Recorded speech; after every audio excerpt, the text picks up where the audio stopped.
Amount ಕಮ್ಮಿ ಆಗುತ್ತೆ, bus ಇದಾಗೈತೆ ಅಂತ. ಏನೀಗ ಸರ್ ಕಷ್ಟಪಟ್ಟರೆ ಈಗ ಆರಾಮಾಗಿ ಸಿಗುತ್ತೆ.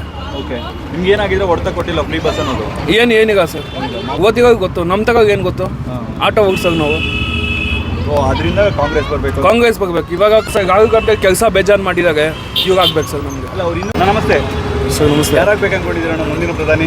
ಸರ್ ರಾಹುಲ್ ಗಾಂಧಿ ಅವರು. ರಾಹುಲ್ ಗಾಂಧಿಗೆ ಆಗ್ಬೇಕು ಸರ್. ರಾಹುಲ್ ಗಾಂಧಿ ಅವ್ರಿಗಿಂತ ಮಲ್ಲಿಕಾರ್ಜುನ ಖರ್ಗೆ ಅವರು ನಮ್ಮ ಕರ್ನಾಟಕದವರು, ಹಿಂದುಳಿದವರು, ಅವರಾದ್ರೆ ಏನಂತಿದಾರಣ? ಈಗ ಸರ್ ರಾಹುಲ್ ಗಾಂಧಿ ಕೆಲಸ ಬೇಜಾರು ಮಾಡಿದಾಗ ಇವಾಗ ಆಗ್ಬೇಕು ಸರ್ ನಮಗೆ. ಅಲ್ಲ, ಅವ್ರು ಇನ್ನೂ ಯಾವುದೋ ಅಧಿಕಾರ ಸ್ವೀಕರಿಸಿಲ್ಲ ಅಣ್ಣ. ಯಾವ ರೀತಿ ಹೇಳ್ತಿದ್ದೀರಾ ನೀವು ಕೆಲಸ ಮಾಡಿದ್ದಾರೆ ಅಂತ? ಈಗ ಸರ್ ಇವಾಗ ಬಂದಿರೋದು ಇದಕ್ಕೆ ಇವಾಗ ಚೆನ್ನಾಗಿ ಮಾಡ್ತಾವ್ರಿ ಇವಾಗ. ಓಕೆ, ಬೆಂಗಳೂರು ಗ್ರಾಮಾಂತರದಲ್ಲಿ ಯಾರು ಗೆಲ್ಬೇಕು ಅನ್ಕೊಂಡಿದ್ದೀರಾ ಅಣ್ಣ? ನಮ್ಮ D K Suresh versus doctor C N Manjunath ಅವ್ರು ನಿಂತ್ಕೊಂಡಿದ್ದಾರೆ ಸರ್. ಡಿ ಕೆ ಹೇಗೆ ಕೆಲಸ ಎಲ್ಲ ಹೇಗೆ ಮಾಡಿದ್ದಾರೆ ಒಂದು MP ಆಗಿ? ಸರ್ ಚೆನ್ನಾಗಿ ಮಾಡ್ತಾವಾಗ ಸರ್ ಕೆಲಸ. ನಿಮ್ಗೆ ಏನಾದ್ರು ಕಷ್ಟ ಅಂದರೆ ಯಾವ ರೀತಿ ರೆಸ್ಪಾಂಡ್ ಮಾಡ್ತಾರೆ? ಏನೋ ಇನ್ನು ನೋಡಿಗ ನಾನು ನೋಡ್ಬೇಕು ಇವಾಗಿಂದ.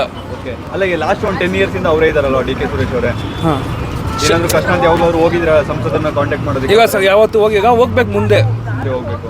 ಸರ್, ಡಾಕ್ಟರ್ ಮಂಜುನಾಥ್ ಅವ್ರು ಯಾಕೆ ಆಗಬಾರ್ದು ಅಂತ ನಿಮಗೆ? ಅಂದರೆ ಅವರು ಆಲ್ರೆಡಿ ವೈದ್ಯಕೀಯ ಕ್ಷೇತ್ರದಲ್ಲಿ ತುಂಬ ಇದು ಮಾಡಿದ್ದಾರೆ, ಸಾಧನೆ ಮಾಡಿದ್ದಾರೆ. ಹೌದು ಸರ್. ಇವಾಗ ಇಂಗ್ಲೀಷ್ ಗೊತ್ತು, ಓದಿಗೋಗಿ ಗೊತ್ತು, ನಮ್ಮ ತಗ ಏನು ಗೊತ್ತು, ಆಟೋ ಹೋಗ್ಸೋದು ನಾವು.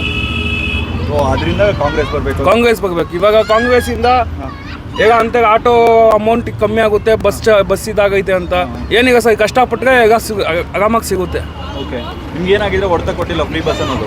ಏನೀಗ ಸರ್ ಮಾಮೂಲಿ ವರ್ಕೌಟ್ ಆಗ್ತಿದೆ. ಕಾಂಗ್ರೆಸ್ ಫ್ರೀ ಸ್ಕೀಮ್ಸ್ ವರ್ಕೌಟ್ ಆಗ್ತಿದೆಯಾ ಅಣ್ಣ? ಹಾಂ ಸರ್, ಆಯ್ತೈತೆ. ನಿಮ್ಮ ಮನೆಯವ್ರಿಗೆ 2000 ಬರ್ತಿದ್ಯಾ? ಹಾಂ ಸರ್, 100%. ಕರೆಂಟ್ ಬಿಲ್ ಫ್ರೀ ಆಗಿದೆಯಾ? ಹಾಂ ಸರ್, ಆಗೈತೆ. ರೇಷನ್ ಎಲ್ಲ ಇದು ಅಮೌಂಟ್ ಎಲ್ಲ ಅಮೌಂಟ್ ಎಲ್ಲ ಬರ್ತೈತೆ ಸರ್. ಒಟ್ಟಲ್ಲಿ ಕಾಂಗ್ರೆಸ್ ಆಡಳಿತ ಚೆನ್ನಾಗಿದೆ. ನೆಕ್ಸ್ಟ್ ಕೇಂದ್ರದಲ್ಲೂ ಕೂಡ ಕಾಂಗ್ರೆಸ್ಸೇ ಬರಬೇಕು. ಹೌದು sir. Okay, thank you sir. Welcome sir. Thank you.